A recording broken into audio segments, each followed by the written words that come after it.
computer. Good morning. It's another edition of the Sunday Show, and today my guest is Professor Dana Flavin. I got the name right this time. I called you Dana for half an hour last time. Professor Dana Flavin, my fault. Now, Dana's got a great lot of skills, one of which is she's a biochemist. As you know, we rule the world. But in fact, she's got 4 other degrees. I saw 53 terms of education. Is this right? 58, actually. 58 terms of education. And right. What are your degrees in? You're a doctor, aren't you? Yeah, well, I'm a doctor. It's sort of like stuttering, you know. Yeah. I'm trying to pick you back up again here on Zoom. I apologize. You're a toxicologist, a pharmacologist, a doctor of medicine, and you've got a doctorate in chemistry. Well, actually, I did 4 years of pharmacology at Chicago Medical School. Then I did 4 years, well, 2 years at 4 years in toxicology, where I was appointed the top advisor for toxicology at the Food and Drug Administration, which is really ironic. We won't hold that against you. Yeah, right. Yeah, forgive me that one. And then when I found out when I was writing my first book on cancer that vitamin A blocked a very major enzyme in cancer, ornithine decarboxylase, I was so floored that I then after that went into nutrient biochemistry, and then I did 4 years summa cum laude in nutrient biochemistry. I had already taken part one of my medical boards. And when I got to Germany, they didn't accept anything except what they call the physicum, which is the first 2 years of medical school. So I already had 33 semesters before I went to Germany. And then I ended up going into medical school there, and I got my degree in medicine. It took 8 years because of a tremendous amount of training, and then a specialty in biochemical pharmacology. But the irony was they wouldn't let me work because I have an American passport. So I had to get a naturopathic license in order to be able to work in Germany. And then once I got the naturopathic license, I could work, but I couldn't write prescriptions. And they finally changed the laws, and then I could practice medicine, but I had to give up my naturopathic license. So actually I did a doctorate in naturopathic medicine and a doctorate in pharmacology and a doctorate in nutrient biochemistry and medicine. But in the end, it isn't how much you know, it's how good it is in applying it where it's applicable in helping save a life. That's all that counts. Yeah, it's very unlikely this afternoon any one of the questioners is going to ask you a question you don't actually know the answer to. That's why I forget. You've also got your own foundation. Yes, I started that in 2001 when a lady came to me with stage 4 breast cancer, brain metastases, and was told she had 3 months to live, and she had been on trastuzumab, the Herceptin inhibitor, and she had been on, and they gave her radiation therapy, and they had her on chemo, and nothing worked, and she was 39 years of age, and they sent her home to die. They said, you have 3 months to live. And so she arrived at my place, my office in Germany, and I was like, oh my God, what are we going to do? But ironically, fate or whatever it is, someone had given me about 3 months earlier a whole stack of papers on Boswellia serrata. And I didn't know anything about it, but I knew that it helped in gliomas. And I thought, well, heck, if it helps in gliomas, maybe it'll do something for this woman's brain metastases. I never expected them all to go away. In 3 months, she came back crying, holding an x-ray, and I thought they had grown. And she said, no, the radiologist said, I normally don't tell my patients anything. I let them go to their oncologist, but I've never seen anything like this. And I was like, man, this works. This really works. You use frankincense on the carotids. No, I'm doing that now, but I wasn't then. No, and I actually saw something on Ty Harrington had a young lady that had a brain tumor that had done that, and with sandalwood and so on. That's where I learned more about the topical oils. But no, I was just giving it to her orally. And NAC, et cetera, and what I was doing was changing her diet and basically getting rid of any toxins in her body and putting her on organic foods and having her juicing every day. And then the Boswellia, it flew my mind. We published it in the Journal of Neuro-Oncology. That was when I had a staff that could actually put in the references for me. Right now I'm going crazy because I get all these offers from journals to put articles in, but I don't have anybody to help me get the referencing. People don't realize when I write an article, I've got 13 references. It takes long to put the references in. I hate it. Mendeley. See about the Mendeley system, Chris, because that's supposed to. Anyway, you do consultations. It said on your notes that you've been in the business twice as long as me, which I applaud you for. But I don't think that gives away your age, Dana. So I don't think we should say that. And you do consultations like I do. So how do people get hold of you? Well, usually it's through word of mouth, to be perfectly honest. Some go searching around on the internet and they'll find a video from me, or they'll find some articles that I've written, etc. But predominantly it's searches and word of mouth, because right now, and I get clusters of patients. Right now I have New Zealand and Australia patients, and Singapore patients, and Jakarta patients, and then they'll go to Canada, and then suddenly I'll have Canadian patients and California patients. So it goes in different clusters around the world, and then word of mouth. You know, when the patients it's lovely, isn't it? Word of mouth. I mean, I had a whole cluster around Vancouver and Seattle, obviously both sides of the river, and it just went on and on. You know, it's great. Right. Well, when they see the you know, with the work that you do and the work that I do, when they start to see, oh, Mary Smith's taking all this stuff from Chris or from Dana, Professor Flavin, blah blah blah, and look at her tumors getting smaller. Look, she's looking better. Wow, she went out and played golf today. That woman hasn't been out of bed in 3 months. Do you see what I mean? And then they say it really works. I'm just as surprised as anyone that it works so well, but not from the pharmacology or biochemistry. That doesn't surprise me. Oh, that's right. You know, it should work, but an airplane isn't an airplane until it flies. So until something is actually working, even though I know it should, I'm skeptical. And now I've seen results that they're knocking my socks off. It's just amazing. Right, we've got some questions today. So everybody listening to this, and we're doing it a second time in the year because last time got rave reviews. So I've got some questions today, and they cover a variety of subjects, I can tell you. So I've got the first question here is from Denise Richards, and she says, I'm on the care oncology protocol. Remember, the whole subject today is how to stop cancer spreading. Right. I'm on the COC protocol. Does atorvastatin really reduce cancer spread? What about metformin? Oh, wow. Good. Very good question. Actually, I've gone to the simvastatin if I need it, but only in lung cancer. I haven't really needed it in other cancers. Simvastatin's a lipophilic, and so it gets into the tissue better. I actually had one man that had, he wasn't even my patient. I was invited to a lovely little tea in Wimbledon and thought, oh, finally, I get an afternoon off. And a woman walked in that was a friend of the other ladies with a stack of papers like this. And I thought, oh my God. She said, well, my father has lung cancer and he has diabetes. So they have him on metformin. And he also has high cholesterol. So they have him on a statin. And she said, and they gave him one bout of chemo and it's gone. The bronchial carcinoma is gone. And I said, you want to know what's the best thing that ever happened to your father? Yeah. Diabetes and high cholesterol. But yeah, the statins do work. They block something called STAT3, which I know you know anyway. But the thing is, I don't like the atorvastatin. I like the simvastatin better because the data was better when I started looking at the different ones. I don't like the doxy. I don't like using an antibiotic because it really messes up the GI tract.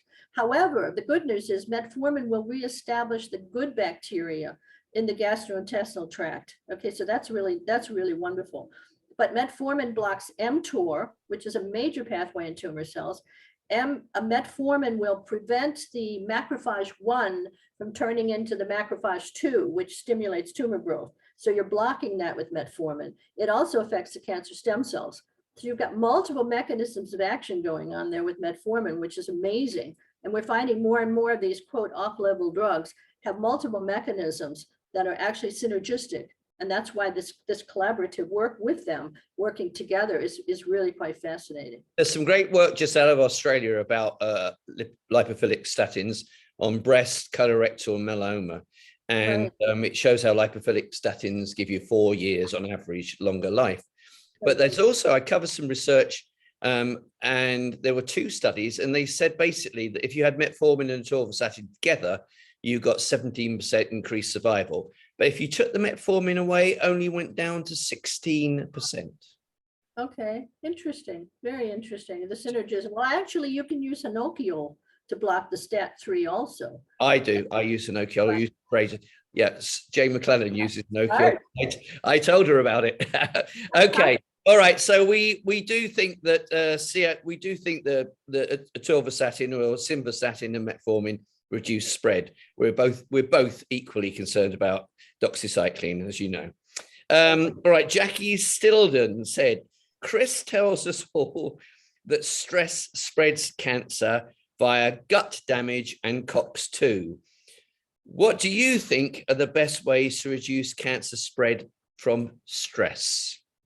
Oh, that's an excellent question. That will be the last chapter in my book on the emotions and cancer. Because the stress increases cortisol, stress will change the entire electromagnetic fields in your body and stimulate the tumor growth. That's actually getting into quantum physics. And this is where I'm always amazed at when the patients, you see these things like this on placebos, where if you believe something's going to work, it works. But that's not the mechanisms here. The mechanisms here are more to downregulate that cortisol levels. It isn't so much the COX-2, but it's the cortisol. And when the cortisol levels are elevated, the immune system's shot. And so the point is that you've got to get that immune system back up again. Why did cancer come in the first place? Okay, I can tell you right now, which I never believed before, it comes from shock. And this is work from Dr. Harmer, where they showed areas in the brain from post-traumatic stress. And I've had very, very unusual situations where when that patient went into an EMDR therapy, where they're doing the tapping and they're going over in their mind for the past, et cetera, that they're actually helping to get rid of this post-traumatic stress, which very often is something that helped to initiate this tumor. And on a personal level, I had a breast tumor when I was 20, and I didn't realize until this year, it was 2 months after my best friend was killed in an automobile accident. That was stress. And it's amazing how stress can play a role here. This is why meditation, yoga, exercise, listening to Gregorian chant or any type of relaxing music, not the modern stuff. It's awful. It's not done in 432, it's done in 440. They've messed up that whole frequency. But this is where the stress, the power of the mind to control a tumor is incredible. They've done studies on this. I know Bruce Lipton had some data on this too, where they showed that when people just concentrated on just relaxing and visualizing that this tumor is going away, that something's gobbling it up and it's going away, that alone prolongs life. Something as simple as that. So once my patient, I have a breast cancer patient that was in complete remission for several years. The tumor behind her eye was gone. Everything was gone. And she was absolutely fine until her 90-year-old mother got colon cancer and decided she did not want any therapy at all and decided she wanted to die. And she died. And the daughter has no children and was very close to her mother. So now we're trying to turn around a relapse in her that is not even related to the breast cancer. It's in the peritoneum. So now we have to use topical oils and topical things to help to reduce it. It's working, to my surprise, I have to honestly say, but I never realized how strong the emotions are in regulating our cancer and our health. And now, right now, we're all under stress. And I swear they're playing frequencies of fear I don't watch television at all anymore. I don't listen to radio. I just turn on my Gregorian chant in the background and read a book on transmutation or something to, fun and exciting. And the thing is, I'm realizing that these people are so under fear that alone is messing them up. Now you add that fear to, a virus is basically obsolete. And then you go ahead and say, oh, well, you've got cancer. So you're doubly feared. And this is where these people really need to kind of let go. I swear that some of the oncologists, by telling a patient you have 3 months to live, they basically give them a death sentence. You're on my pet subject now. I'm going to write a chapter about it in the book. I don't know who teaches them their bedside manner, some oncologists in Britain. I think they just make it all worse. If you tell someone they've got 3 months to live, you're putting the black spot smack in front of their forehead, aren't you? Yeah, absolutely. Absolutely. And what you UCLA, need to do, just so you know, UCLA have a stress management laboratory, and it's specialized in cancer for 18 years. And on managing stress hormones, cortisol, adrenaline, they say colorful Mediterranean diet, fish oils, endorphins, yoga, and let's say opioids, meditation and prayer. Right. No, that's If someone can't do exercise, we always say, don't beat yourself up. You can take ashwagandha. Ashwagandha is wonderful for neutralizing cortisol and bringing inflammation down. Yes, exactly. Yeah. You're going to put that in a book. I can sense it. Rhodiola rosea does lower cortisol also, though. Sorry, what does? Ashwagandha helps the adrenals, but rhodiola rosea lowers the cortisol levels. Okay. Yeah, it's another one of these magic herbs. I'm so always amazed that herbs can cure us, but they've been around for millions of years, for God's sakes. Well, a lot of these herbs, especially Ayurvedic herbs, are actually hormone balancers.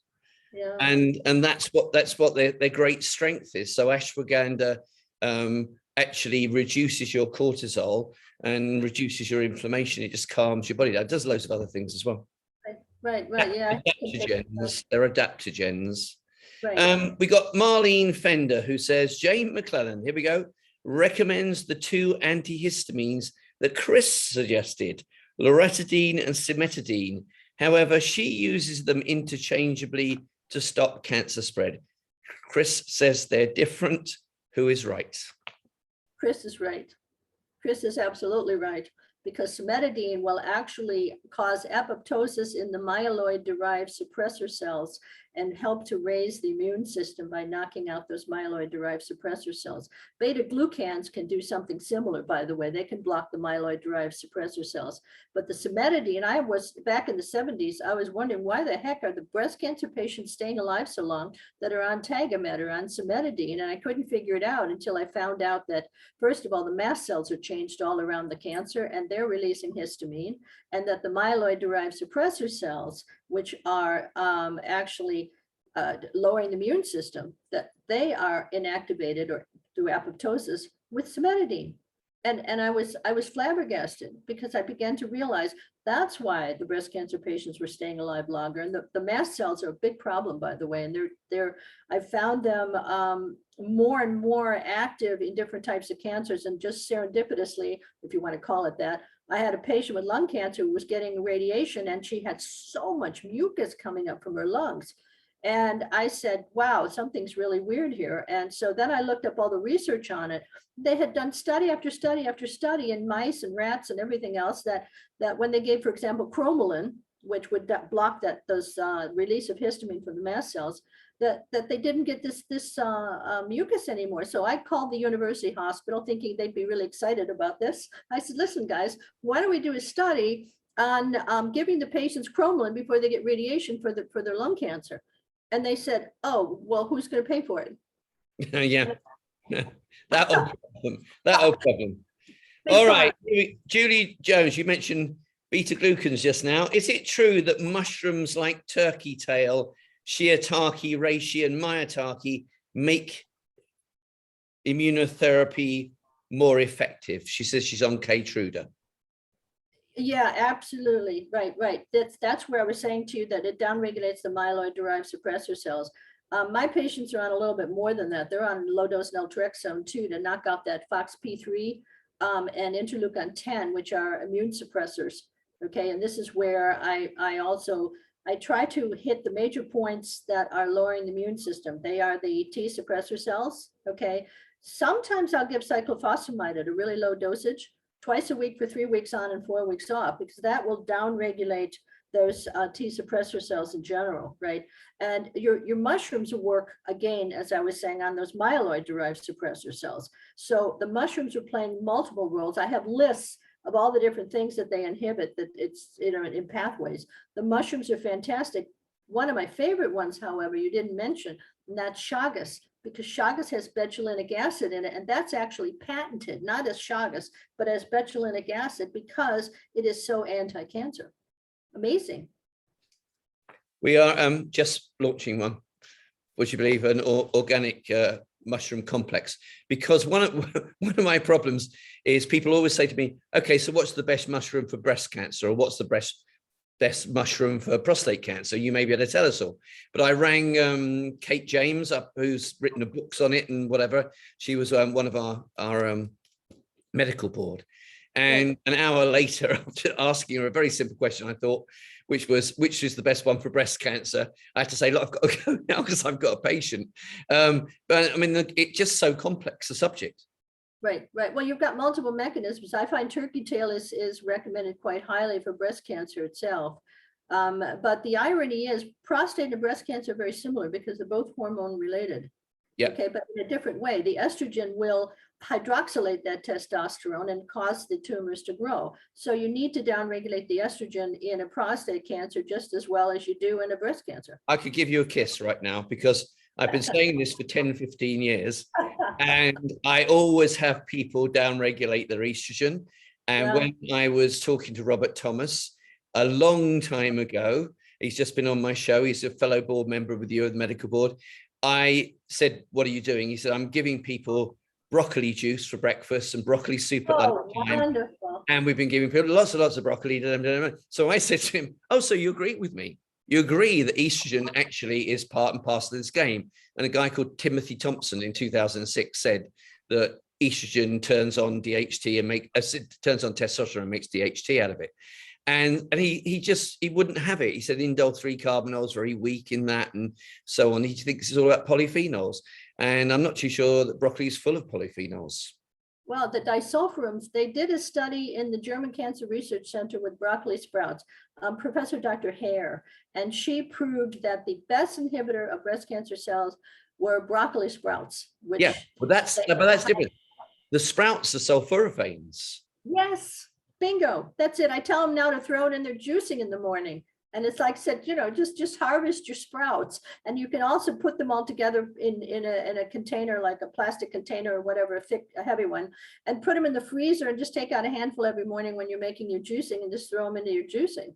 I mean, it's that simple. Yeah. Also sulforaphanes. I think to round that up, I agree with you. Chaka, excellent against cancer. Turkey tail, very, very good against breast cancer, especially HER2 cancer. Yeah. And it's sulforaphanes and indole 3-carbinol in broccoli, more broccoli for prostate cancer. Right. All the stuff that I hated because my mother was summa cum laude in medicine, but the woman couldn't cook a piece of broccoli if her life depended on it. She took it out of the freezer, threw it into a pot of boiling water and put a cover on it, and that was it. So I lived for the day in the week when we would all go out for a hamburger or a hot dog or something horrible outside. It was like finally food I can eat because the broccoli was soggy broccoli. I love broccoli now, but I hated it then. She didn't know. I've seen dead rats that looked healthier than my mother's broccoli. All right, the next question, Roberta Sanchez. When Chris interviewed Dr. V, now this is really interesting. I should have suggested you watch the video. When Chris interviewed Dr. V, she made a big thing out of getting mercury fillings out of your body. Do you agree? Can you reduce the toxic load anyway if you leave them there? Oh, that's an excellent question. My dad was an oral surgeon and a dentist. My toy as a child was mercury, right? The mercury not only lowers your immune system, but it also gets into tumor cells. And the irony is that I've been seeing over the years with tumor cells is that in the tumor itself, you have mercury, you have lead, you have aluminium, and you have usually viruses. They'll go in there too. It seems like it's a sink for absorbing everything that is a toxin in the body.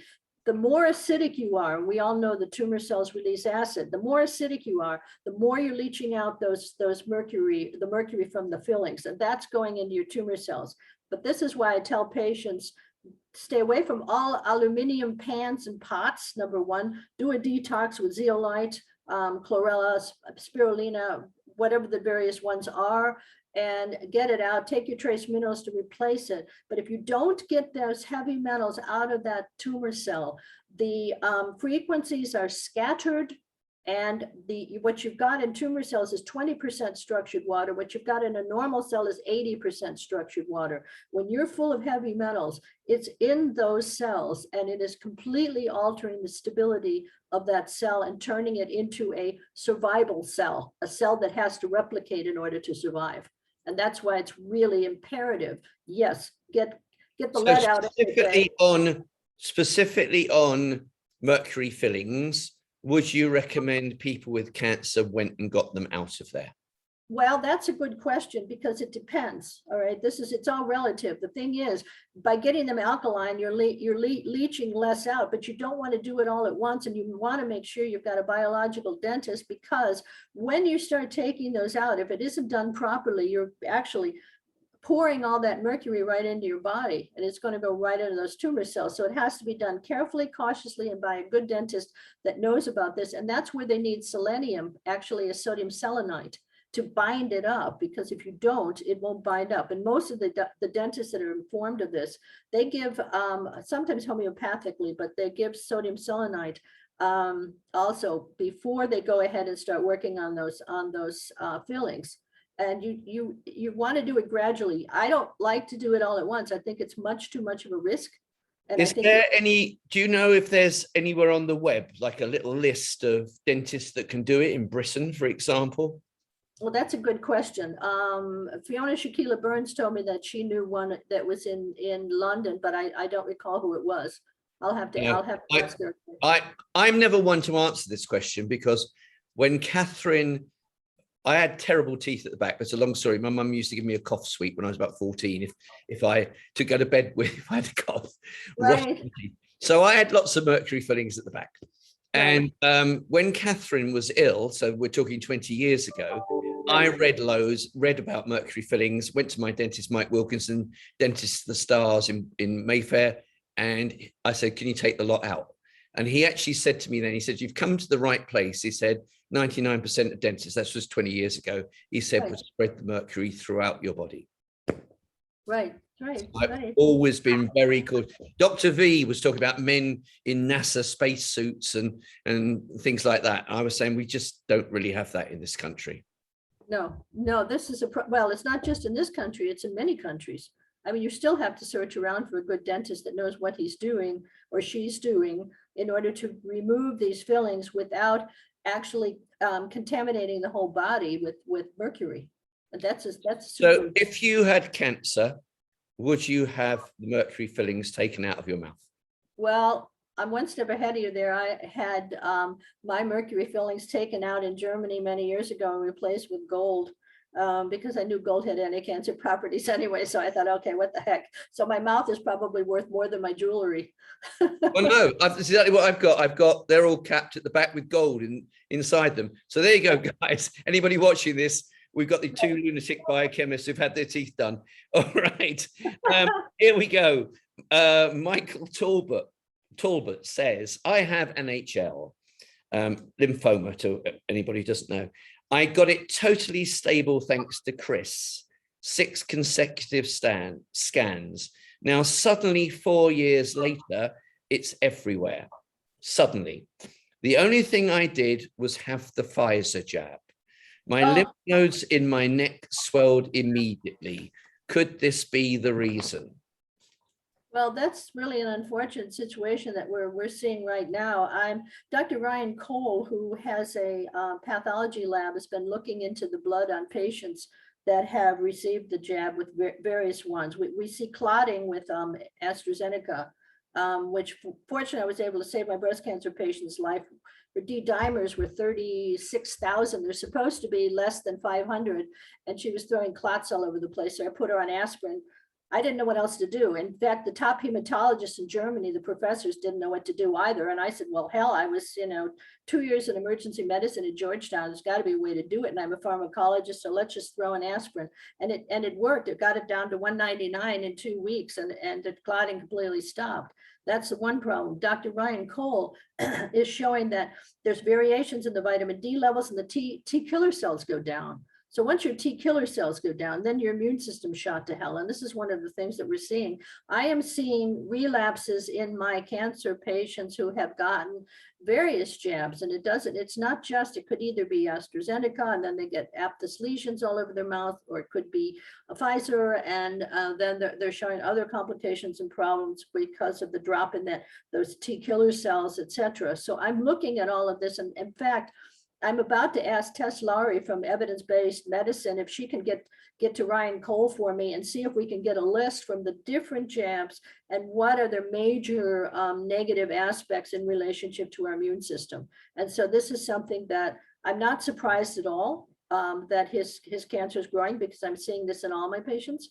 And this is something where, but some of them get a placebo. It must be, because some of them will get a jab, but it's not doing anything.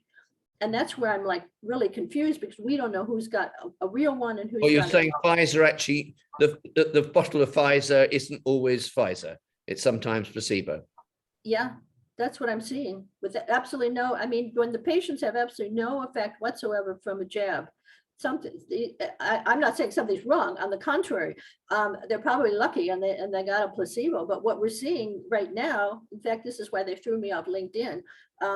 What we're seeing is those people who were jabbed are actually throwing variants. And in Israel, we're seeing that the people that are jabbed are susceptible to the variants, but the people that are not jabbed aren't. And so basically seeing immune system, compromised immune system from the jab. And we don't know all of the data on it because it's experimental. They don't even have all of this stuff. We're the guinea pigs. So we don't know what's going to happen.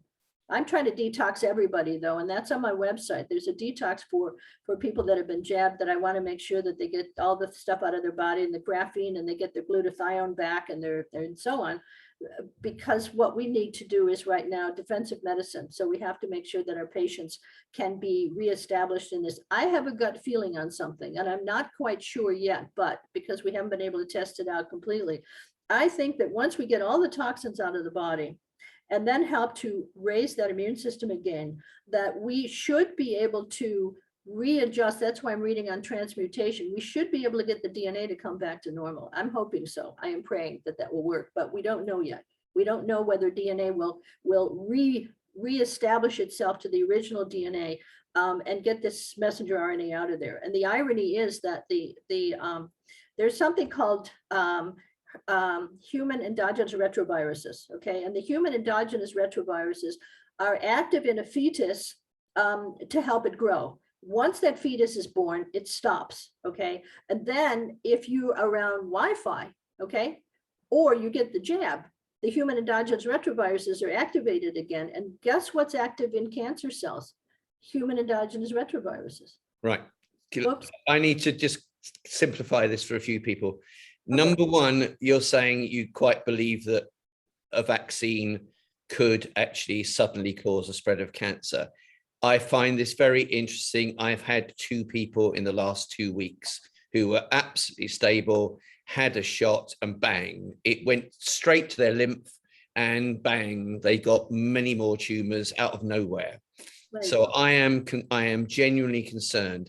What we're talking about here in retroviruses is that basically, I'll keep it simple for people, that there are, I think, about 14 polymerases which copy your DNA down into RNA and send it off around the body.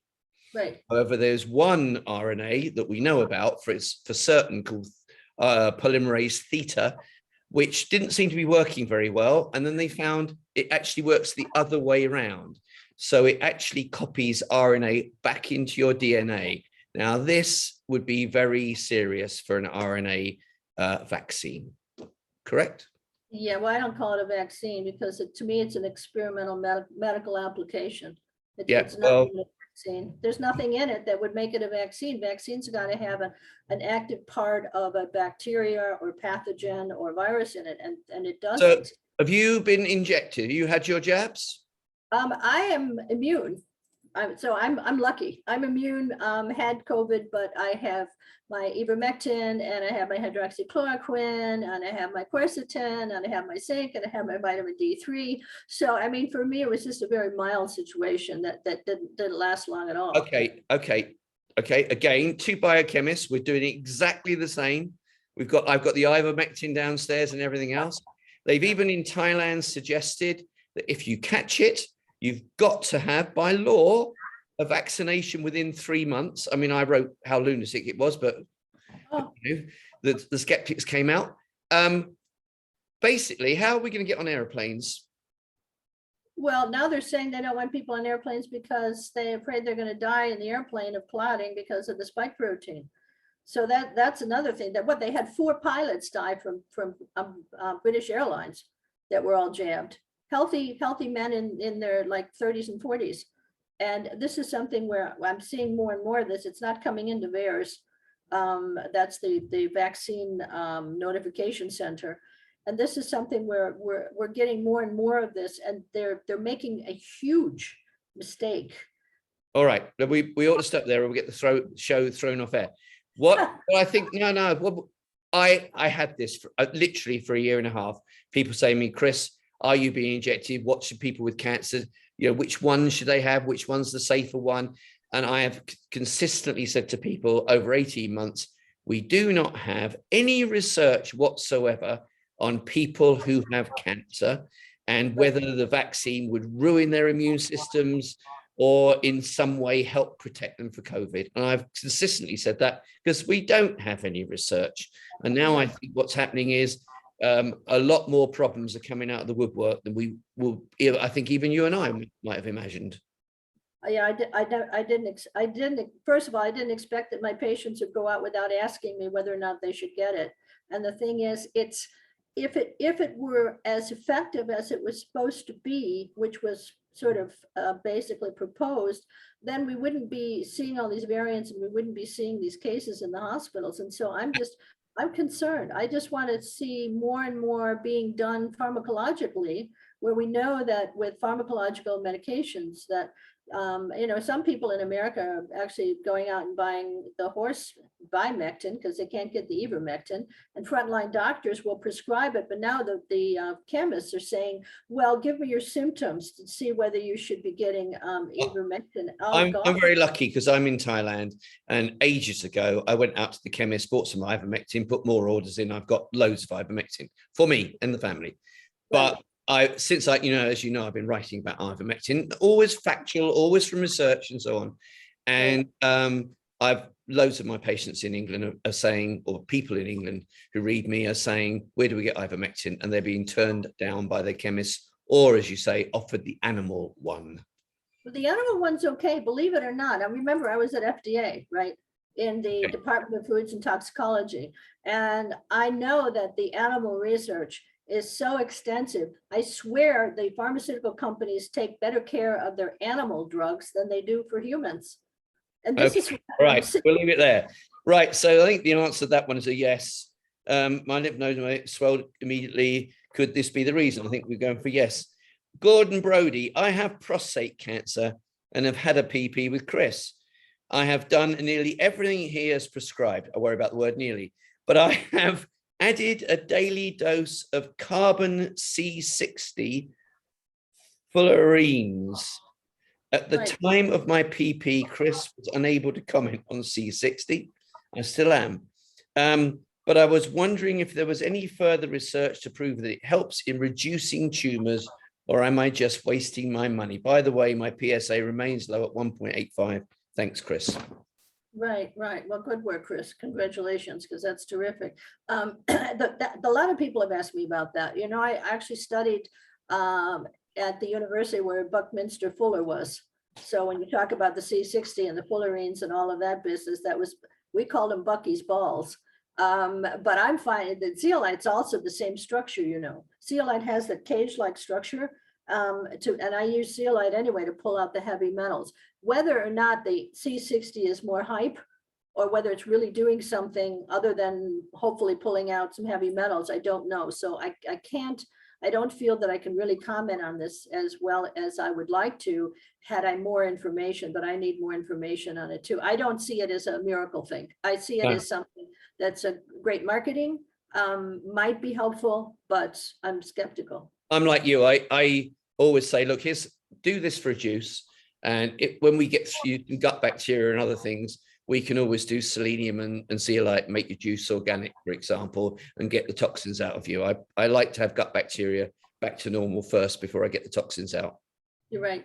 No, you're right, you're right. But that's where the metformin helps to come in and putting him on a bifidobacteria, because if you're on an immunological drug like Keytruda or any of the other ones, the PD-1 inhibitors and so on, you need to get your immune system up. And it's been proven in animal models that if the bifidobacteria is deficient in the mice, they don't respond to a PD-1 inhibitor.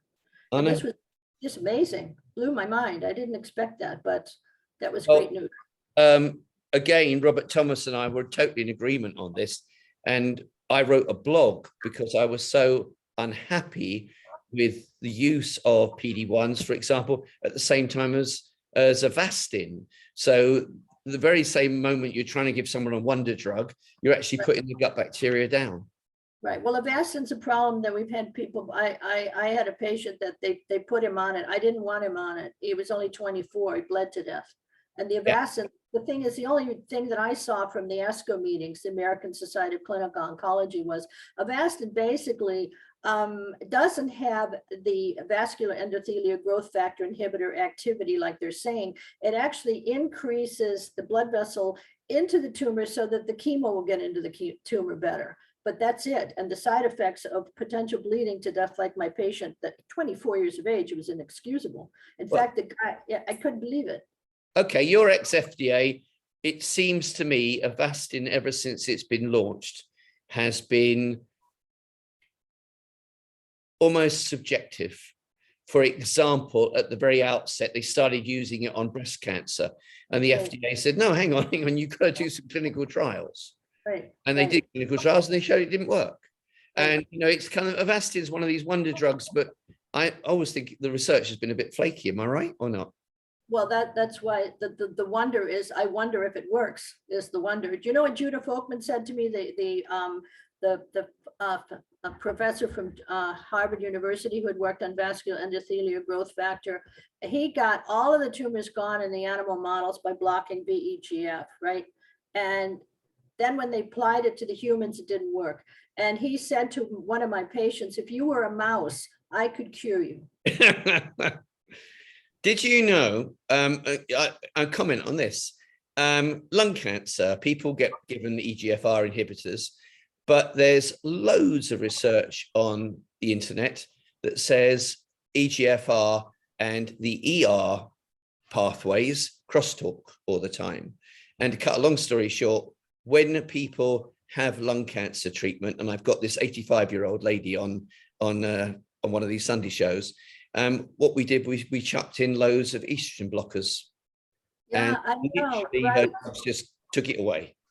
I saw that because I saw there was an elevation of follicle stimulating hormone in one of my breast cancer patients. And then I started researching out estrogen only to find out that indeed it also worked on lung cancer. You're right. It knocked my socks off. And this is why I also downregulate the estrogen in these patients too, men or women. And if the men are over 50, they have higher estrogen levels because I would say to anybody over, but anybody having lung cancer treatment with drugs, and we've got a guy called Chris Foley at the moment, I'm hoping comes on the show again. It's if you block estrogen the same time as the drugs, you're on a winner. I think it makes the drugs work so much. I agree. Amazing, just amazing. And the thing is, we're just scratching the surface of finding out how the different hormones in the body will actually regulate tumor growth.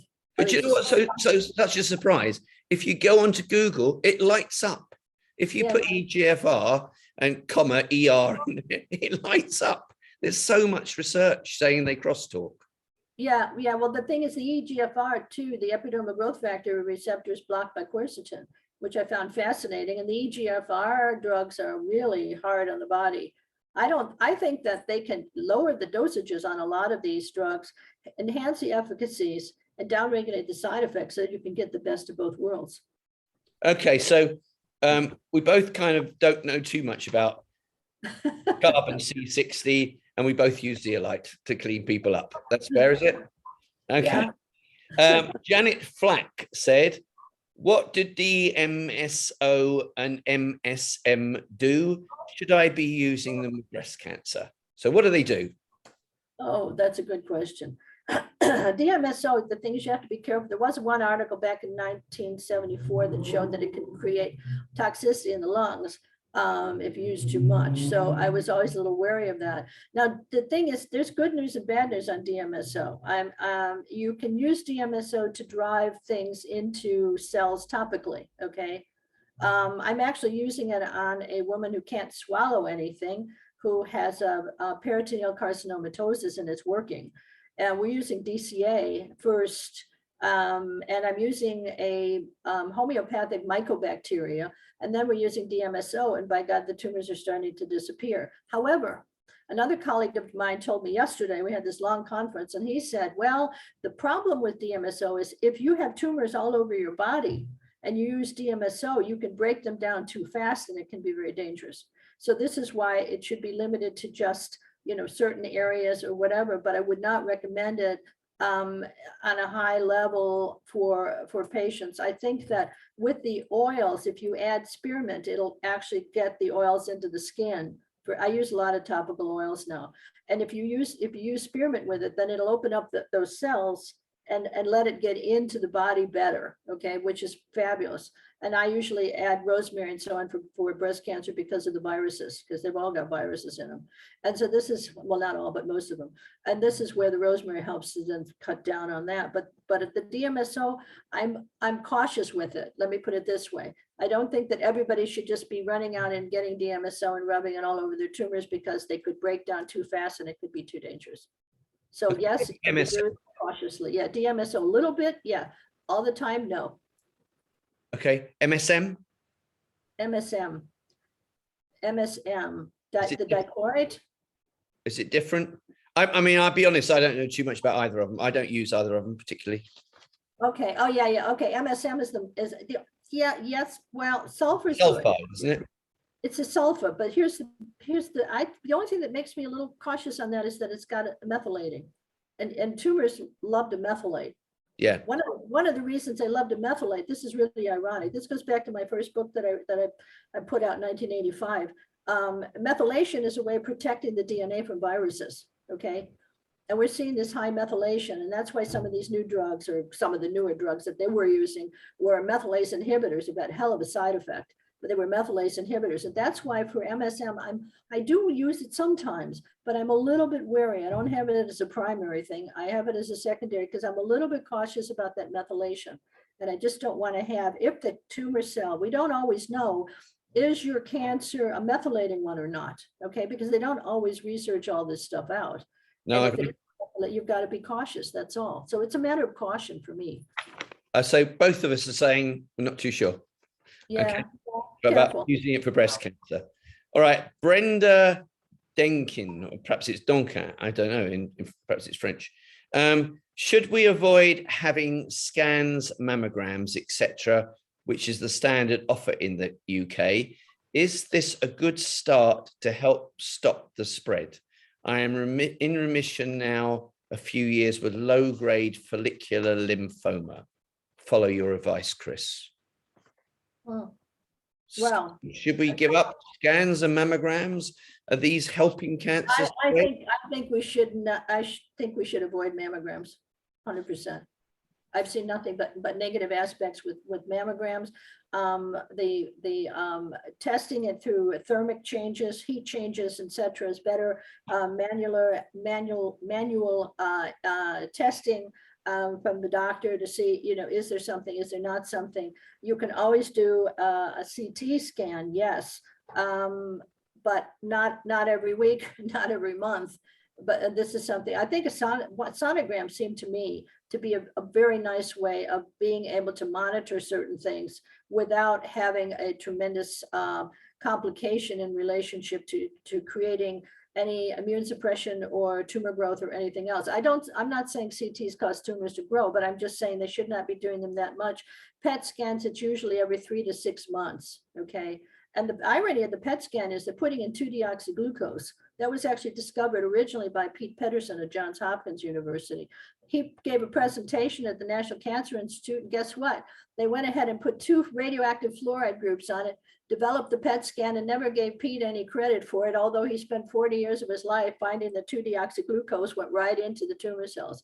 And that's actually used as a carrier now for some substances like 3-bromopyruvate and so on. So we're looking into some of this stuff too. But I don't think that people should be overdoing on the testing on CTs and PET scans and so on. They are helpful, yes, but they can be misleading. And this is why I've seen patients where they say, oh my God, my CT shows this and this and this and this from the lymph glands. Sure, but the lymph glands are removing the tumor. And I have one lung cancer patient where her lung cancer is now gone. She's in Ireland. Her lung cancer is now gone. And they said, well, the lymph glands are enlarged with a CT. And I said, your lymph glands are removing the tumor. That's why they're enlarged now, but the tumor is going away. So this is something that's very important to look at the whole story and not just. Yeah. Agreed. What about thermograms, thermography?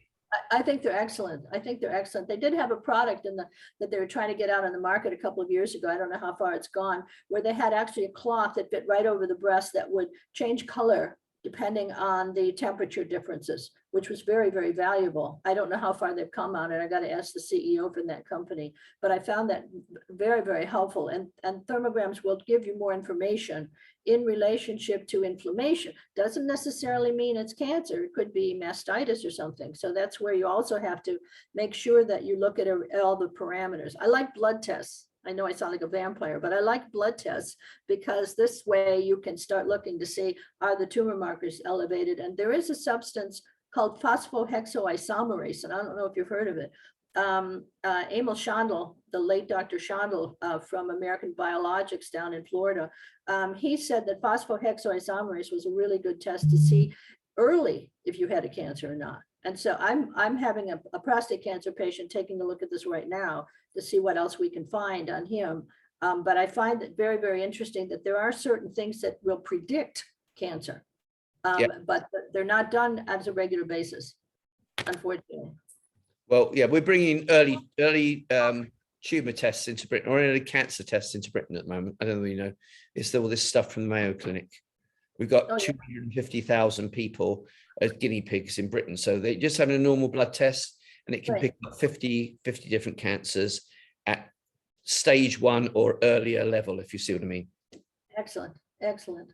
So well, save the NHS masses of money. Let's go on. Sturdivant.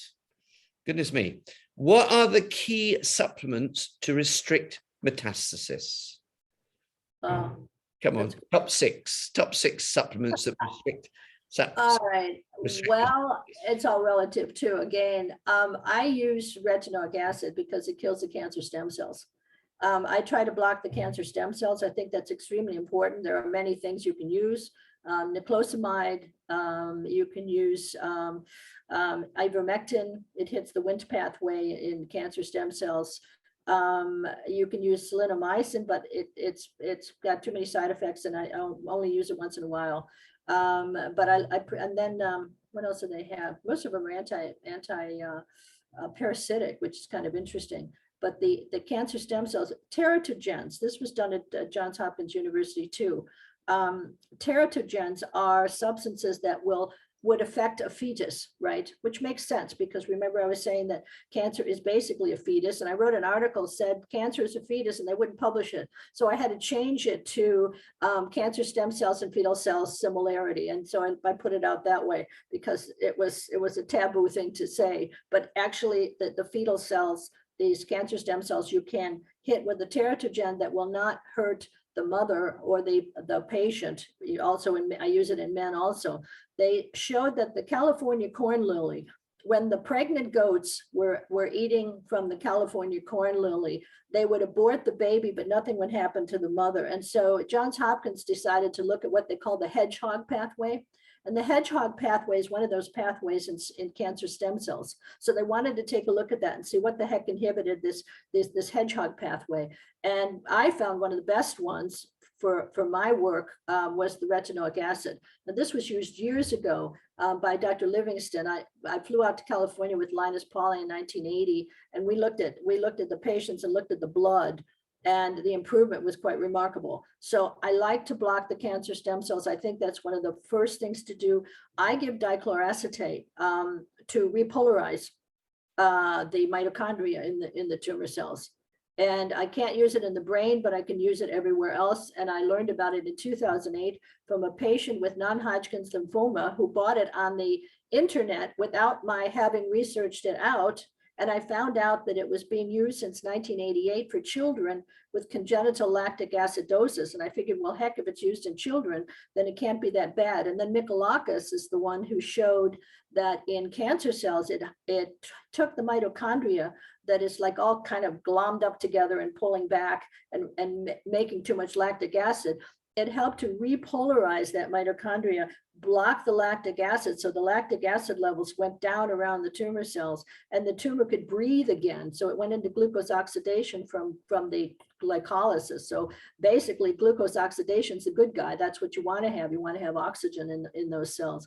And so this is why I've been using DCA in combination with retinoic acid to kill those cancer stem cells, and the DCA to repolarize these cells so that they don't have a need to start replicating, because once the oxygen's down, it doesn't matter if it's cancer or not. They did this also at Johns Hopkins. They just lowered oxygen with normal cells. And guess what? They all started to divide. I mean, it was amazing. So you get the oxygen back into the tissue, and that's why it's important to get the acid out of the body, because the acid messes up the oxygen too. So these are the things that I try to readjust. And you know, I know it's complicated on the one hand, but after a while you can simplify this to just say, okay, we're going to drop the acid, we're going to increase the oxygen, and we're going to hit that cancer stem cells. Boom. Okay, she actually asked a question to restrict metastasis, and you went for the cancer stem. No, for metastases too. It's the stem cells that are being released that help to bring in the metastases. Yeah.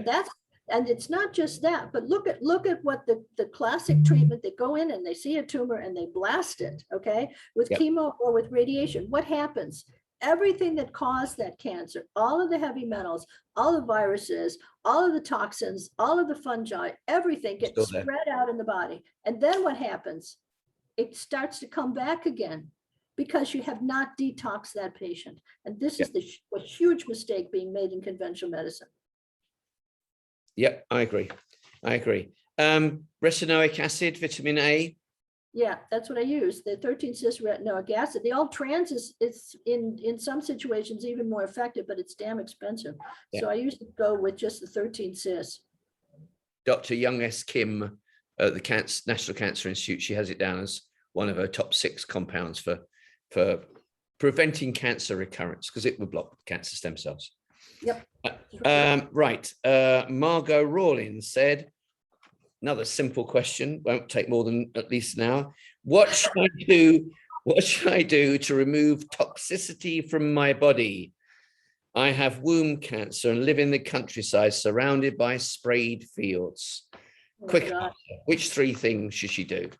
Well, one of them is bathing in filtered water with bicarbonate and aluminum-free bicarbonate. Obviously, you don't want to get more in your body. We usually throw in some vitamin C also because of the chlorine. If there's chlorine there, we hope people will get their water filtered, but everybody can't afford it and everyone doesn't have it. But at least you can have magnesium sulfate, excuse me, Epsom salts in the bath, and aluminum-free bicarbonate and some vitamin C in there. Will definitely help to detox. That's one way. Exercise is another. I forgot the doctor's name that does detox with phospho. It's a phosphate group that she uses and she injects it. I can't remember. She's in America, but that's pretty complicated and they're not doing it on a regular basis. So in general, I would say try to find organic food if you can. Grow your own food if you can. Make sure that your water is filtered Okay, you need a good water filter that's going to get the fluoride out as well as getting out any of the chemical substances are in there too, because they're surrounded by it. I mean, I don't know what else to tell her. It's a nightmare. This is where we're seeing a lot of non-Hodgkin's lymphomas. Obviously, there was a lawsuit because of non-Hodgkin's lymphomas and glyphosates, and the company lost. Okay, I can't remember which company. Maybe it's probably better I don't say it anyway. But the glyphosates, we know that now that they can cause lymphomas. Okay, and so this is something where they've had multi-million-dollar lawsuits, group lawsuits against the companies and the people that live around these areas. I can tell you where my sister lived in Ohio, in Columbus, way out in the boondocks, out where there were all farms around her, and they thought it was wonderful because isn't it charming? And we're all surrounded by farms. Well, guess what? They had, I don't know how to put this, 50% of the boys in the neighborhood became homosexual. Now, I don't know what the heck was in the sprays that they were using on these plants, but obviously they were playing with the hormones. And this was one thing. The glyphosates, the cancer levels were high in that whole area because of the glyphosates also. But it isn't just the glyphosates. There's a lot of different substances in these sprays. That's a nightmare. So this woman needs to exercise. I would say saunas help because they sweat a lot of this junk out of the body. She needs clean water, good clean water that's well filtered, bathing to help to get this out of her body. Those I would say were the major ones that she should do. Okay. Do you have anything else you would offer to detox? I'm quite simplistic about detox. I like people like people in this sort of situation. I went down to a lady who had breast cancer. She lived in the most beautiful oast house in Kent. And I got there on a beautiful sunny day. I was going through to France and I dropped something off, I think. And I said, why have you got the windows shut? She said, spraying the orchards. She lived in apple orchards all the way around her. She said they spray them 14 times a year and then they wax the apples. You haven't got a chance. So I agree with you. We go, once they've got some gut bacteria and things like this, we say, now's your chance to detox. We give them organic juices, selenium, zeolite, things like that. Right. Well, I use sodium selenite, and I'll tell you why. Because selenium is selenomethionine and it's stored in the liver. But if you give sodium selenite, it gets into the whole body and actually binds onto metals and has antiviral properties. So I've been using sodium selenite. That was work from Dr. John Milner. Dr. John Milner was at IIT. This was back in 1979, 1980, and he showed that the best inhibitor was sodium selenite. Yep, I knew him. Okay, now, next one I'm getting a lot of at the moment. Izzy Harrop says, HRT and estrogen-based cancer. I need HRT. This is about the fourth person recently who needs it. 100 estradiol, 800 progesterone for mental health reasons, as my LH and FSH don't work. What safe HRT is there for my estrogen-based cancer? Oh, that's a good question. I'm almost, as they say in German, überfragt, over questioned. That's something that is very complicated in this relationship to LH, FSH, et cetera, in patients. The thing is, you've got a situation where you want to have your hormones balanced so you don't get osteoporosis, you don't get depression. On the other hand, you don't want to do an overkill. So sometimes just at lower levels, things like, I would say, certain foods that can help in relationship to this, but you don't want to, again, you don't want overkill, just like you can do progesterone, for example, with sweet potatoes, which fights depression, for example. But I'm very wary in cancer on that FSH because of the fact that I've seen it in lung cancer, where elevation of it in lung cancer showed that there was an increase in tumor growth. So I'm very wary. I'm really, it's not my area of expertise. I'm researching it. I'm very worried about HRT. I don't know about you, but I get a lot of patients, ovarian, endometrial and breast cancer, who've had HRT.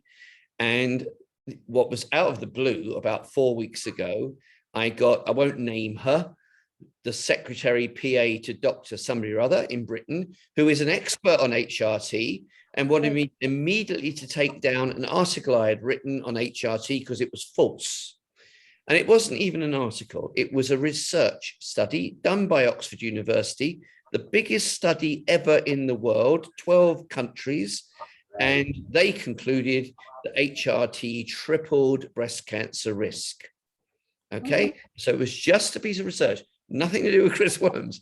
And in the end, I kind of politely wrote back and said, well, I think the best thing you can do is you get Oxford to rescind the research, and then I will change the article, because I'm not prepared to change a research, a worldwide study, the biggest ever of its kind that's been done, that says HRT triples the risk of breast cancer.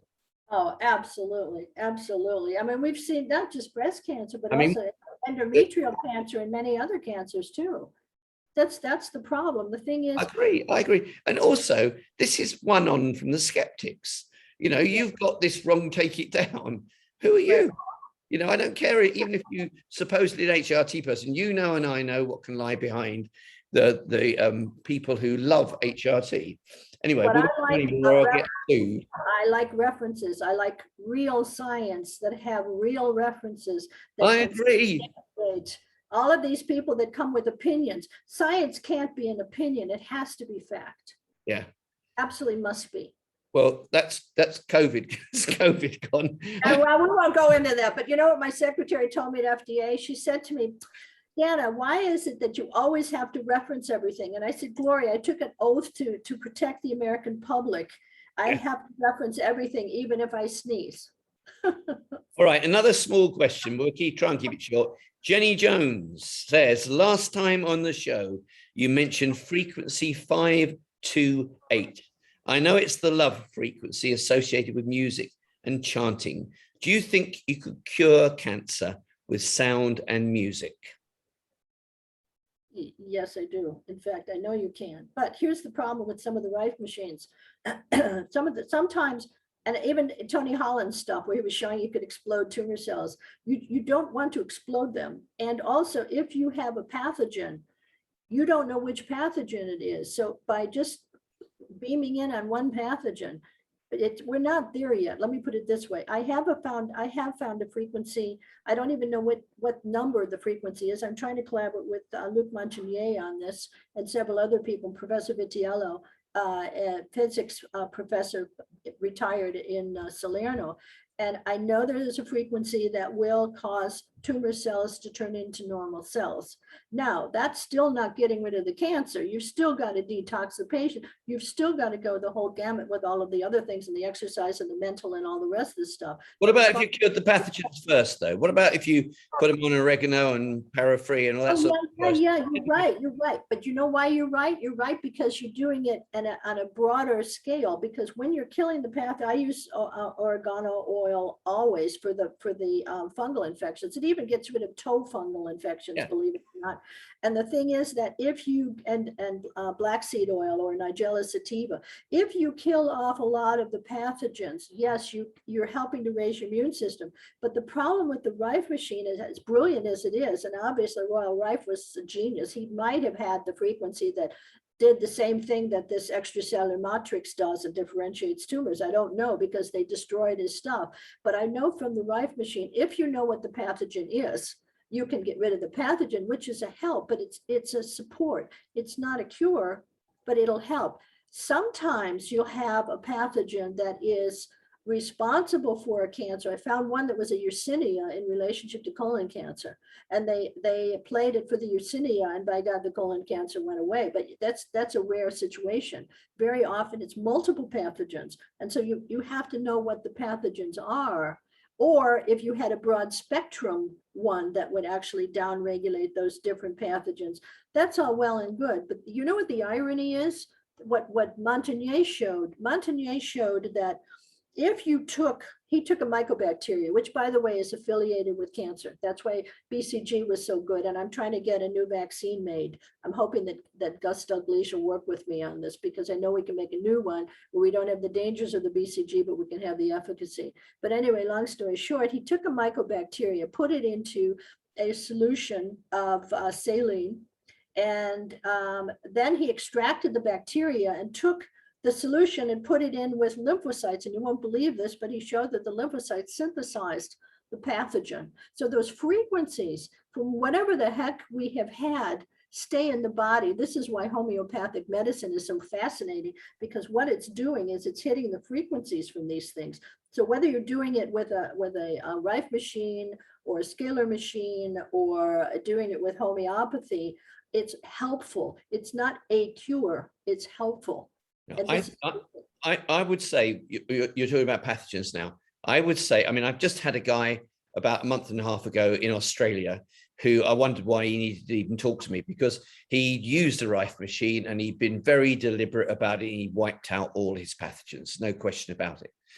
I think we should just explain to people that what we're talking about, what 528 is, that there are these things called solfeggio frequencies. And actually, I read that there were 9, but I also read that there were 7, and the 7 all correspond to the frequencies of the chakras. And 528 is actually the heart chakra frequency.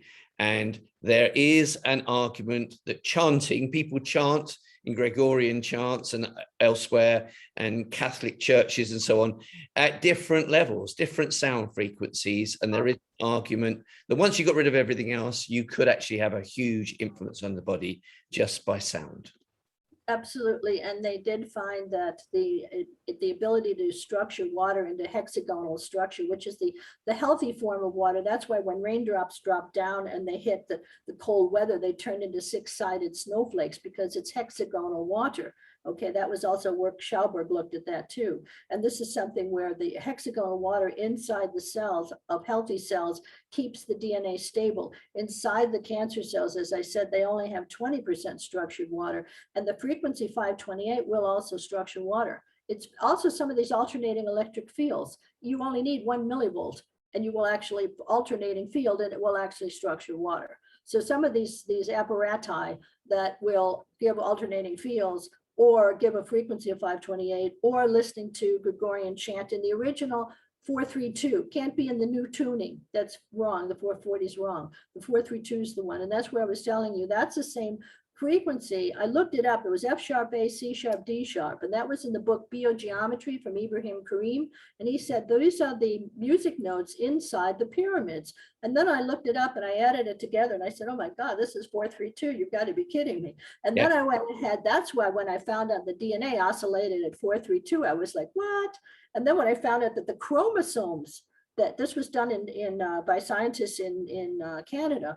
And I said to the fellow, what frequency does the chromosome have? And he goes, well, I don't know. Let me look. And I said, see if it's 528. So he calls me 3 days later from Alberta, I think he was. And he said, you're not going to believe this, but he said, the chromosome's giving off the frequency of 528. I said, how do they know this? How do they know this? How does our body know which frequencies are best? And our body, all of the organs in our body give off frequencies, okay? And every single, the DNA is giving off frequencies in order to protect our cells. And it's amazing because you look at this, there's a book called Body Electric too, and there's it's like a battery. If you look at oh God, what the heck's its name? I've got his book here. The water guru, come on, forgive me, kill me if I don't have him. I got his book right here. I'm always reading. I read all the time. I drive myself nuts. Okay. Jerry Polak went ahead and took a hydrophilic surface, okay, something that's got a negative charge. What does DNA have? It's got a negative charge. It's in one of my articles that I published in research. It's got a negative charge. So what's it do? It pulls in hydrogens. Okay, on this little negative charge, the hydrogens go in. And then you've got the OH groups on the other side. And then he put an electrode down by this hydrophilic surface, which could have been DNA because it's the same thing. And then on the other side, on a light bulb in the middle. And guess what? The light bulb lit up. Why? Because we're a battery.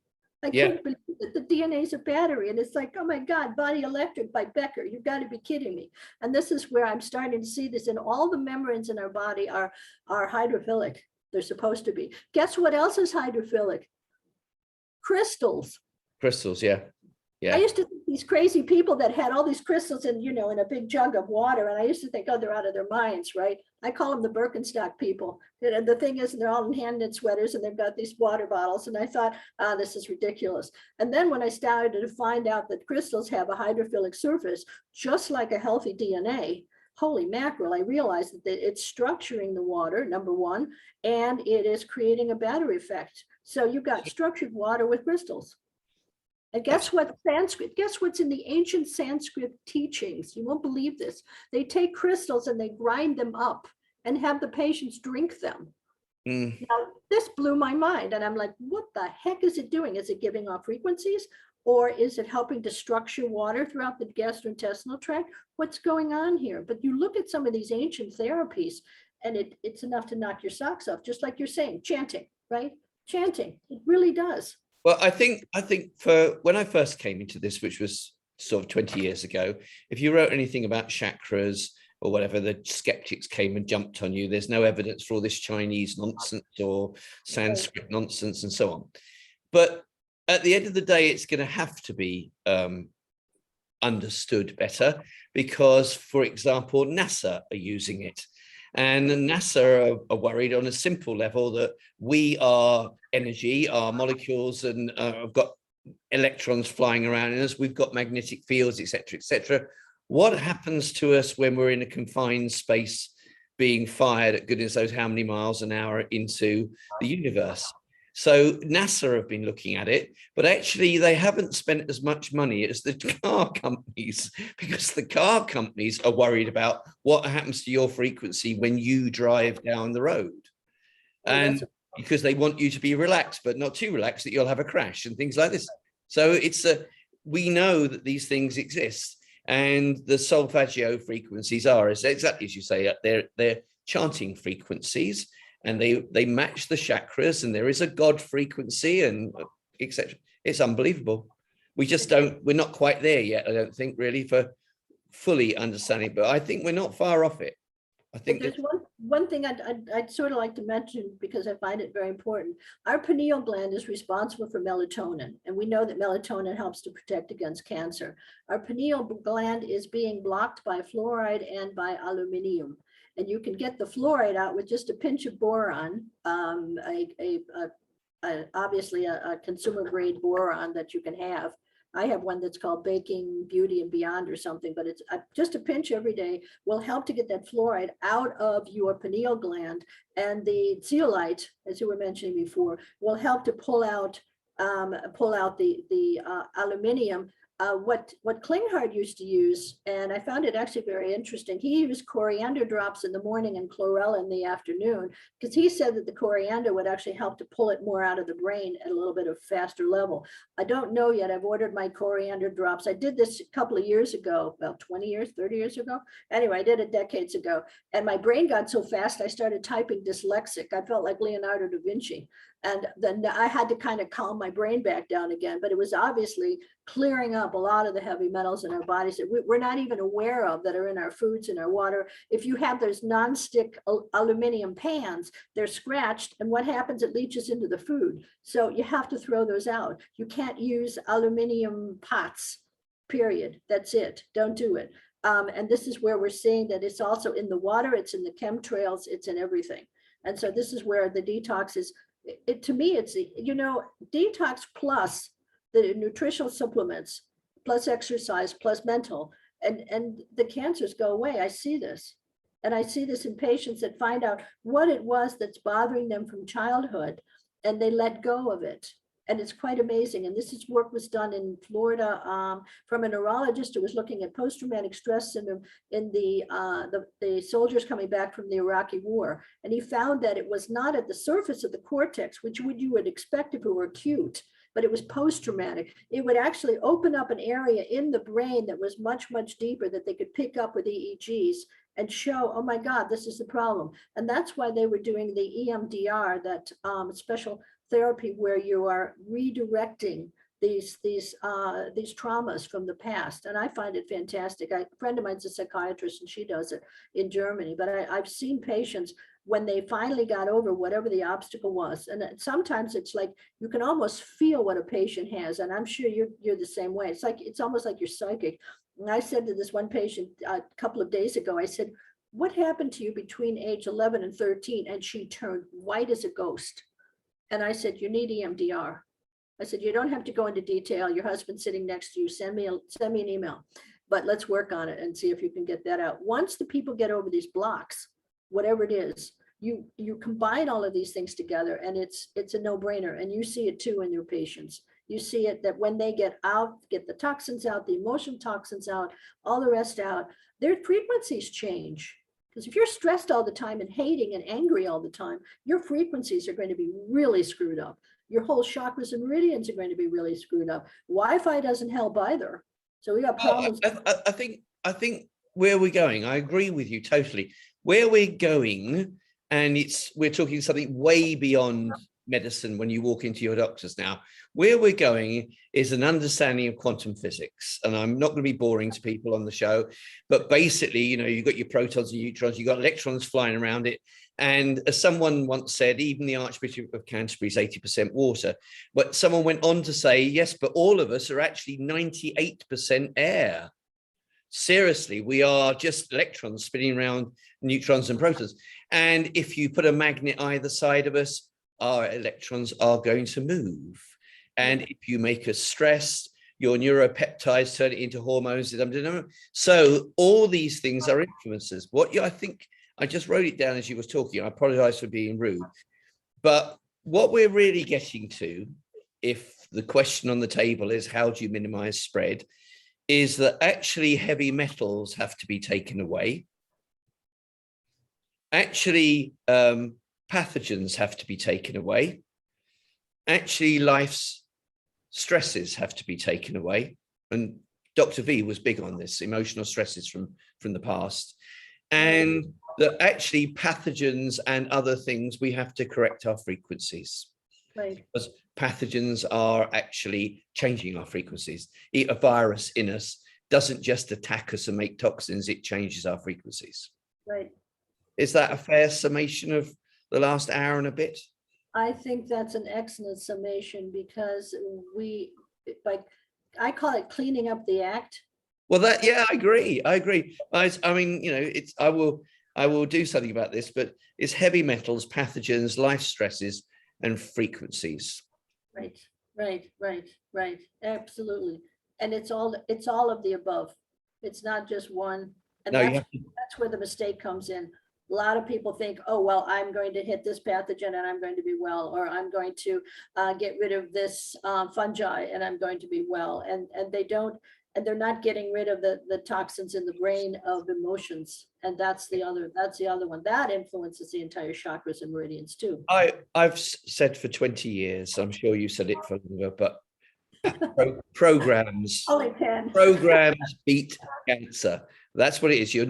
No one thing ever caused your cancer, and no one thing's ever going to get rid of it. It's programs. Right. It's a combination of complementary substances and methods in able to reverse the whole situation. It didn't start from one thing.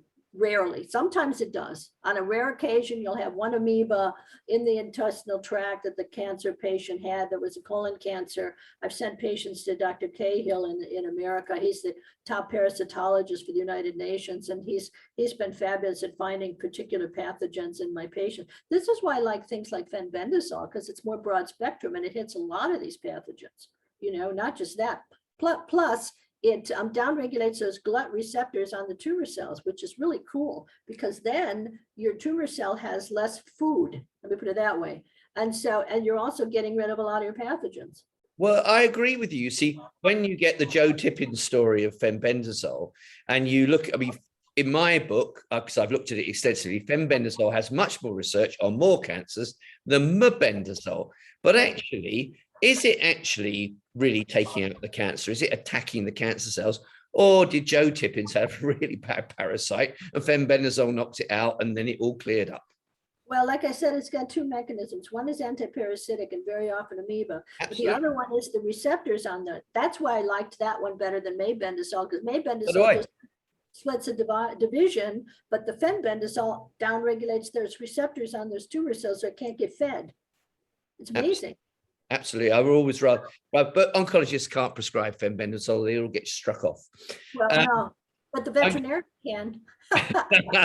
All right. I'm going to thank you there. Thank you so much for coming on the show. It's really kind of you. And I hope everybody. It's an honor, Chris, because you are one of the few people that I have met in the world that knows so much. Well, I think you probably know more than me. I'm pretty sure you do. I'm merely a beginner. Look upon it as I'm merely a beginner. But thank you so much. I'm sure everybody will learn loads out of this, and you must come back on the show next year. All right. We'll find some more difficult questions for you next year. These are obviously far too easy. Stay out of trouble and keep your dog off the golf course. Yeah. Okay. All right. All the best. Thank you. All right. Bye-bye.